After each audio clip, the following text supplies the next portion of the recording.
Hi, it's Arjun. The fire hose of news flow out of the new Trump administration since inauguration, and frankly, even in the preceding couple of weeks, it has not stopped.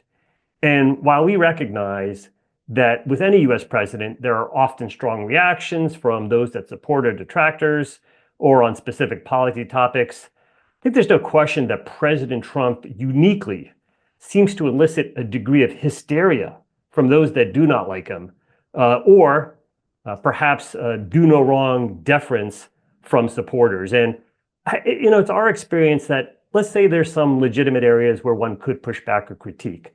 That's fine. But when it comes with a dripping disdain and sort of a mark to mark on every last utterance, you end up discounting the entirety of that perspective. And by the way, the opposite can be true too. When the fans or supporters aren't willing to acknowledge where there are areas for improvement, it can be equally problematic. And by the time this video is published, and we are recording it a little bit earlier due to some travel in the week preceding publication, President Trump will have only been in office for 4 weeks. There is still 3 years and 48 weeks to go. Whether you're excited about that or freaked out by it, being in perpetual freakout mode, I don't think is going to be sustainable or healthy.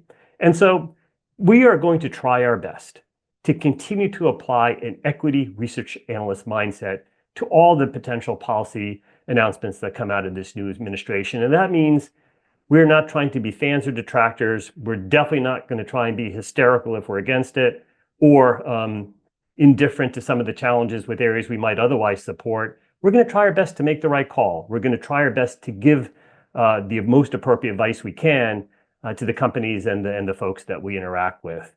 And with that, we will also, as always, focus on the long-term macro and corporate strategy impacts. And let's get into the video. I think the first observation we have when it comes to energy policy is there is often a short-term reaction to this stuff and a focus on the news and the issue of the day. And the longer-term implications can often be underappreciated or not recognized up front. I want to go through 4 different examples. I think the first was during the George W. Bush administration, the first 4 years of the 2000s. And if you remember at that time, a couple things were happening. The US oil imports were on their they only grow every year kind of trajectory. US oil supply in particular was viewed as very mature. We'd had some gas demand growth and so forth. There was concerns we wouldn't have enough natural gas supply. We might have to do LNG import terminals, not export, import terminals into our country. And it elicited a policy response from the Bush administration, the Energy Policy Act, I want to say of 2005. And I think a few different observations on it. It was all of the above. It talked about how to create incentives for domestic oil and gas investment. It also talked about new technologies like biofuels and cellulosic ethanol. And I want to say our renewable fuel standard, the original one, the RINs and so forth, came out of that era and that administration, for better or for worse. And I do remember when President Bush announced this, and I was covering some of the ethanol names, and he said the word switchgrass in a sort of Texas style of accent and so forth. And I remember the emails started flooding in about which companies were exposed and leveraged, which were not. And just sort of I will call it the mini hysteria of the day, if you will, at least from a Wall Street perspective. And of course, within that bill was how do you ensure that hydraulic fracturing would be allowed and would not face the kind of environmental obstructionism that we see throughout a lot of our infrastructure and other areas. And I think there was some specific language put in there. And it turns out 10 years later, and no one anticipated it at the time. At the time, remember, in the 2000s, oil was just starting to rise. China had just joined the BRICS. We were starting to get our first signs. No one knew for sure how long it would last, but our first signs a more meaningful upcycle was going to happen. 2005 was the year that we, in fact, made our career-defining super spike call. But there was still a lot of debate on exactly what the trajectory was going to be. And everyone thought, hey, US onshore, very mature. You definitely want to be either in deep water or in a variety of international provinces. And this energy policy sought to stimulate domestic investments. And first it was shale gas. It wasn't until 2010, as people had done all these offshore and deep water and international investments, that suddenly shale oil came onto the scene. And it was not contemplated, to my knowledge, in that 2005 Energy Policy Act. It's one of the unexpected developments. And so when you go back to that era, Did it make more sense to pursue deep water and international? Probably for some companies it did, but for others, wouldn't you have been better off accumulating onshore oil acreage? A handful of people did, most did not. If you'd gone into the Permian Basin in those days, it's hard to believe it now, it was deeply, deeply out of favor. And our point is simply, the debate of the day when President Bush first announced these policies, the ultimate impacts were much broader and very different than what people initially debated. Another area you often see debated on the policy front are fuel economy standards. And you can go back to W. Bush, Obama, then Trump, then Biden, and they got raised again, Trump pulled them back, then they went higher. And like, there's so much, again, at times, hysteria, debate. Oh my gosh, he's gutting the fuel economy standards. People said that about Trump 1, or let's praise a president that raised them. W. Bush, by the way, raised fuel economy standards. So did Obama, so did Biden. What's been the result of it? Through all that focus on what is the miles per gallon requirement, no one decided to do anything with vehicle weight. And by having heavier and heavier vehicles over really the last 30 years, we've gone from light cars to essentially heavy SUVs. We've offset essentially all of the impact from the fuel economy standard in the first place. So again, debate of the day is XYZ administration helping or hurting the environment, quote unquote? It turns out it didn't make a darn bit of difference. It's been bipartisan to ignore what has really driven the miss on fuel economy, and that is vehicle weight. And what's been the result?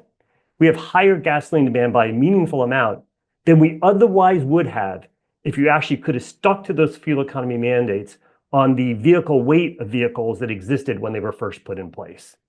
Let me go through two other examples. These are more in the power sector. You had individual states go to renewable portfolio standards, announcing a certain amount of their power mix should be, quote, clean, meaning renewables. You've also had sort of an ongoing pressure for coal retirements. Some of that for sure is economic. Natural gas was first cheaper than coal. Solar in some cases has been cheaper than coal. And so we're not for sure blaming policy and the environment for the entirety of that. But at a time when you had sort of flattish and stagnating power demand, and you were coming up from a base of nothing or very small amounts of, say, renewables power, the long-term effects on grid reliability, it's likely that some people were worried about it, but from a policy standpoint was broadly ignored. And the question here isn't to kind of do the 2020 hindsight on what policymakers should have done. It's really from a corporate strategy perspective. How do you think about playing these trends? How do you think about, could we have forecast that demand was going to start picking up, and it would have made sense to focus on dispatchable resources like natural gas as an example? But these grid reliability questions, they become a major issue, and in part they're an outgrowth of previous decisions that were made. I think the last one, I think by now people broadly understand that I want to mention is just Germany, right? So you have a public outcry, you have an environmental movement to shut down nukes. What does that result in? A dependence on Russian gas. And through all this, some policy to have solar and wind in Germany. You know, I'm not a perfect expert on the German climate, but it never struck me as a region that gets like too much sun. This isn't the Middle East, it's not India, it's not a whole bunch of other places. So the idea that Germany of all places would want to be so dependent on renewables, and they created their own world. I always give the Germans credit for Dunkelflaute. They were smart enough to know that they need to create a word from when you don't have sun and wind. And of course, what do we have now? Deindustrialization. So I think this last one people understand, but just examples of what are the long-term implications of the policies you're proposing, and then how do you think about investing or changing your corporate strategy to reflect where the world is going to be 10 years down the road. So I want to now go through a more recent example of a major event that's happened and what the implications might be. We're gonna obviously see. It's too early to know, but it is the tariffs that were, I guess, threatened against the country of Canada.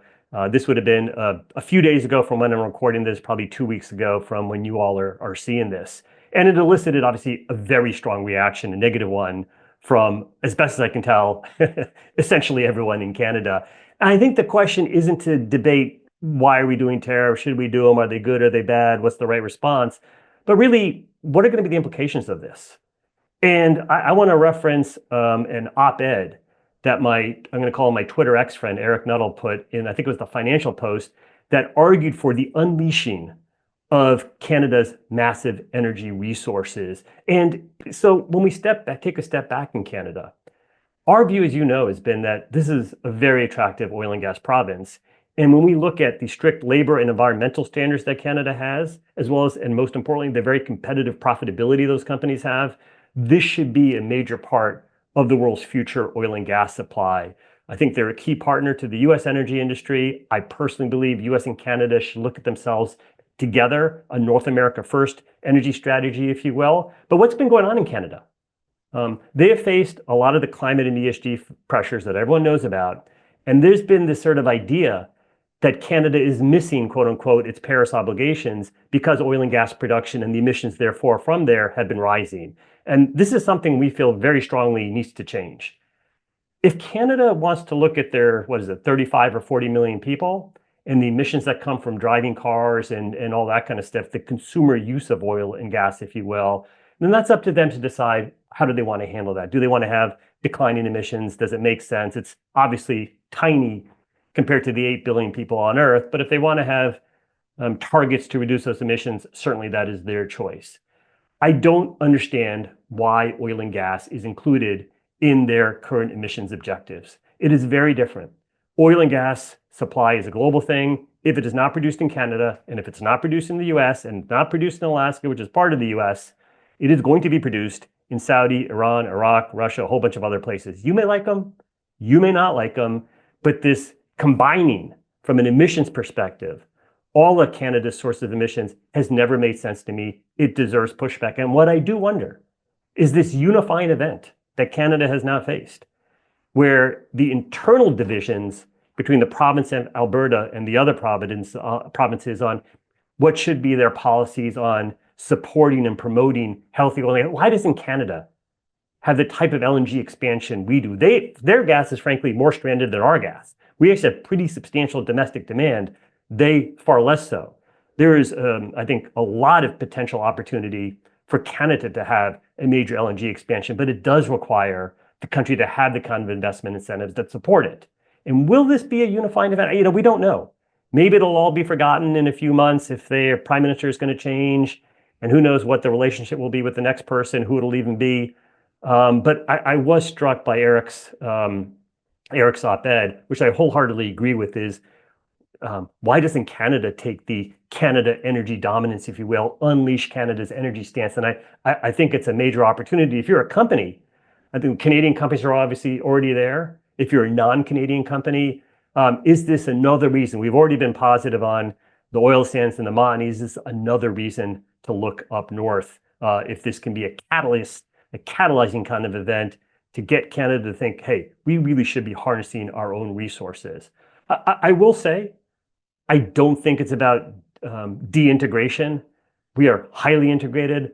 Canada's heavy oils goes into our Midwest refineries. I suppose that it can all technically be redirected. They can create export pipelines to ship it elsewhere.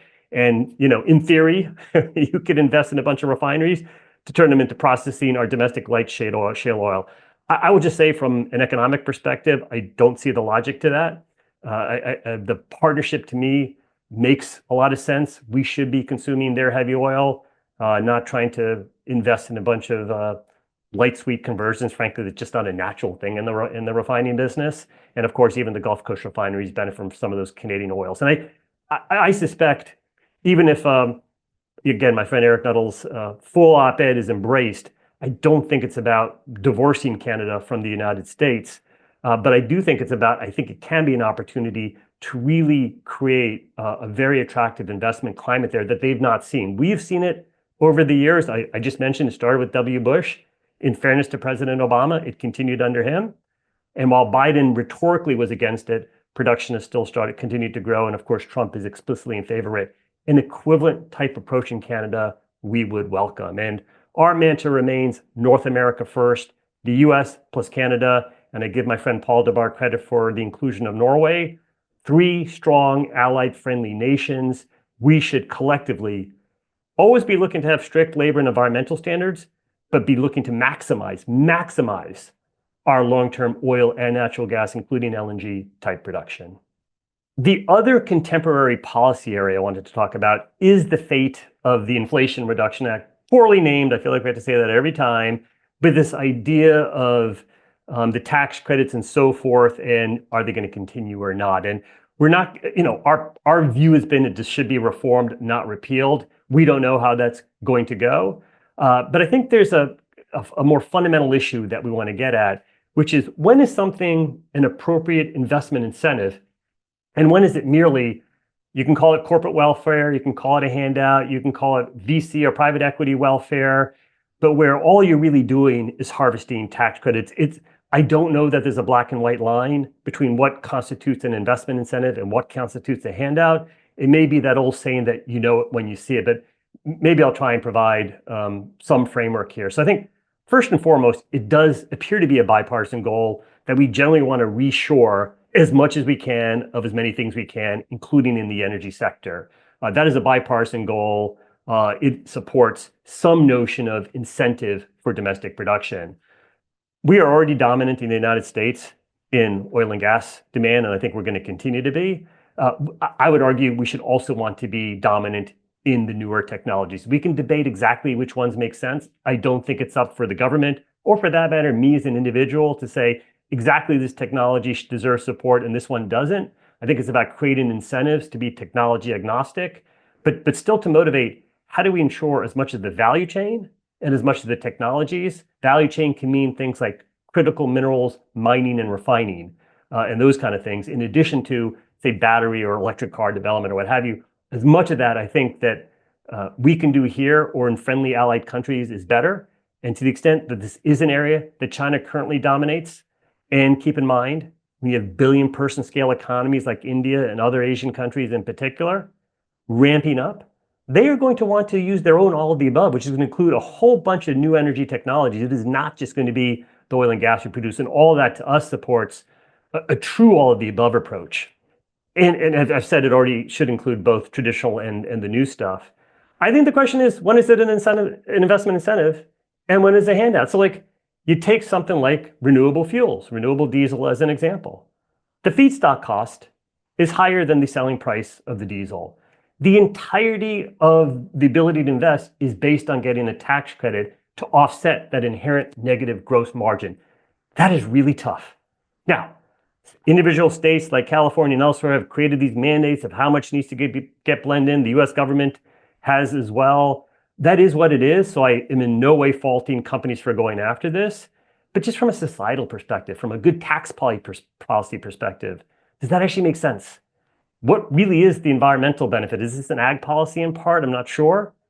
When the cost of goods sold is higher than the revenues, and you need the entirety of a tax credit to justify it, I'm going to have to seriously question, why are we doing it? And in some of the new energy spaces that we've heard about, I think green hydrogen fits this bill. It's a rare opportunity where I wholeheartedly and fully agree with environmentalists who say, if you're not doing, I think the phrasing would be hourly matching on the electrolyzer and the specific power source they have, to then match it up with the hydrogen production to then deserve the tax credit, what are you doing? You're going to take a whole bunch of energy to make more energy? This sort of tax credit harvesting, maybe a different framing for corporate welfare. Again, I don't fault companies for doing it if it's part of the law. I think the question is, why should that be the law? But how then do we motivate, I'm going to say, technology agnostic investment in our country? Where is the right source of where the motivation should be? Should we be subsidizing affluent electric vehicle buyers like myself? How does that make any sense? And even if you sort of put some income limit on it, what are you really doing there? But on the other hand, we're insufficient on mining and refining. Is that the place where we need to figure out how do we motivate investment? Anyway, it's probably beyond the scope of this video, but one of the things we're very focused on. I think just the last slide I wanted to go through is really, when we look back at policy, it is to expect the unexpected. It is not about trying your hardest to not succumb to the hysteria of the day, whether it's supportive or against the president or the policy, whoever it is, Trump, predecessor, future person, but to expect the unexpected. So what consensus view is going to change the most? What is currently out of favor that can come back into favor would be the second thing. And as a company, what are the areas you should be doing? I'm going to call it exploration in quotes, not necessarily just oil exploration, but new idea investing. It might have been even in recent years, some of the low carbon ventures that in businesses that some of the major oils have started up, some sort of skunks works or figuring out new business model kind of opportunities. And I'm going to give some examples, right? And I talked about this a little bit. 25 years ago, everybody knew that you didn't want to be onshore and that you only wanted to be international offshore. And you had a company like Oxy, I've talked about this before, that bought Altura, and it's given them foundation in what the Permian Basin. And it was a conventional play at the time. It became a shale play. It's just one example of going in a very different grain. I've previously praised the former EOG CEO, Mark Papa, of I think really being the first one to publicly say, we need to shift from shale gas to shale oil. Today, what are the out of favor areas? Everybody and their brother and sister are all focused on the Permian and shale. There must be some non-shale opportunities that are worth investigating. Is that in West Africa? Does that make a comeback? Does offshore make a comeback? As you know, I'm a big proponent that the Arctic is going to be a critical strategic area over the next 10, 20, 30, 50 years. I do appreciate that the current administration seems to recognize that. We can have a different video on everything they've proposed to sort of secure our position in the Arctic. But the fact that they're talking about it, I think, is a huge step in the right direction. And how can Alaska transform itself to going back to being an attractive area for investment is something to think about. Another out of favor area that I want to talk about, and before I do, let me just say, my brother lives in Los Angeles with his family. My brother-in-law, my wife's brother, lives in Los Angeles with his family. My daughter, my niece, both graduated from greater LA area schools. We have a significant amount of family and in-laws, and we are truly sorrowful for the significant devastation that's occurred from the fires in all the areas that were impacted, the LA fires. Very tragic event. What I will say is, it has surprised me that you're hearing as much, and frankly, much more, about some of the apparent mismanagement that's gone in California and some of the challenges to various practices they've had, and the degree to which that contributed to the degree of devastation you've seen, as well as to what ability are people going to have to rebuild and how quickly. And without becoming too political about it, you've had probably the most extreme version of this country of, I'm going to call it, climate-only ideology, things like electric vehicle mandates, things like, continuing to try and disincentivize oil and gas investment. And could that change? And what does that mean for opportunities to invest in California? None of this stuff are we saying we're recommending it. What we're saying is, what is most out of favor today? In the same way the Permian Basin was 25 years ago. Now, it seems improbable that Bakersfield is going to be the next Permian Basin. We're not saying that. Please don't overread my comments.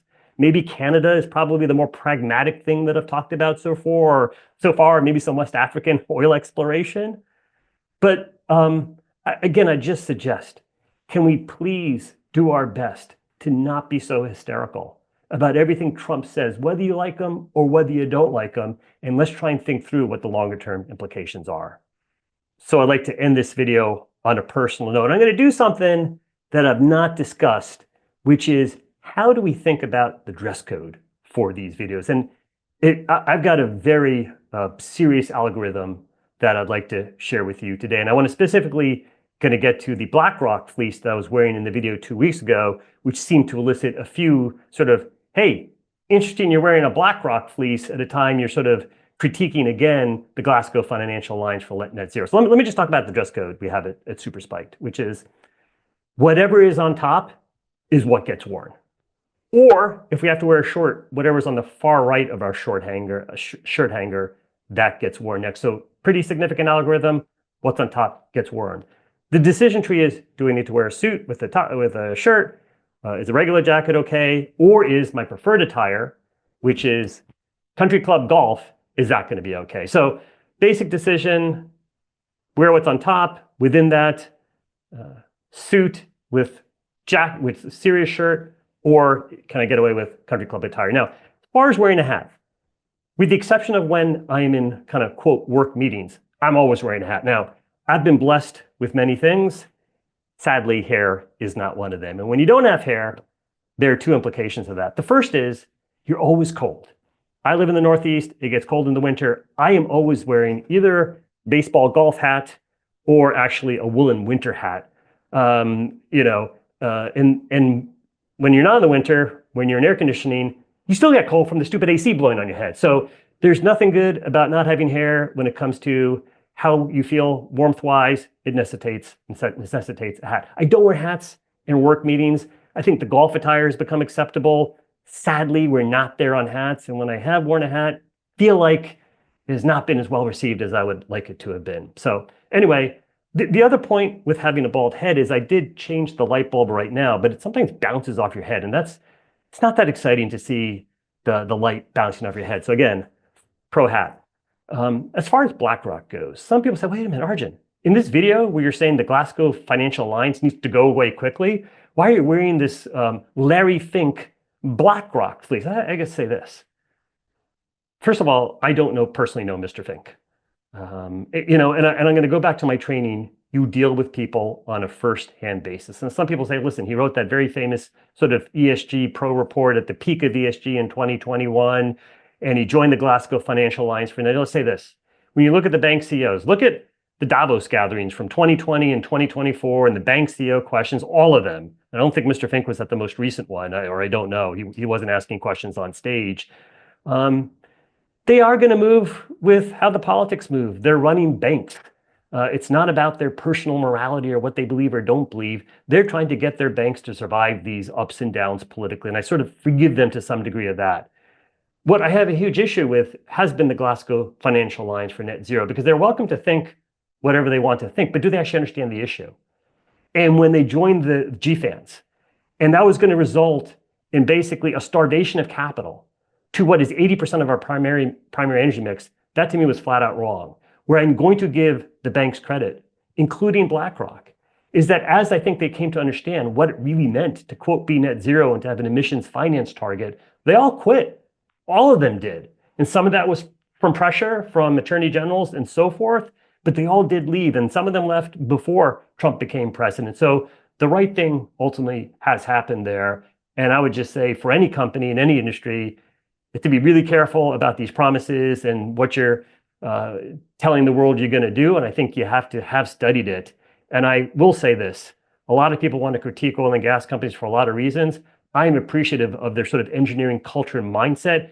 Generally stops most of them from making the kind of silly promises that you saw with the GFANs groups. And again, I think a shout out is deserved for the oil industry. Two final points on BlackRock. Again, putting aside Larry Fink, who again, I do not know. They used to be a major client of ours at Goldman Sachs. I always loved interacting with my BlackRock counterparts. One of my former colleagues, one of my favorite former colleagues, works there in an increasingly senior position. And I think that specific fleece that I was wearing, I think I spoke at an event after I left Goldman, and they gave it to me as a gift for coming in, obviously for free to speak. It was a really nice thing. And as a final point on that fleece, that's something that I can only wear when I'm 165 pounds or lighter. I must have gotten it at one of my sort of minimum weight environments that I was in. And you get older, you're fighting the bulge. I was really happy that with, again, an improvement in diet since the last month or so, we're able to refit into our BlackRock fleece. So more than you need to know about the super spike dress code, but there you go. We'll see you next week.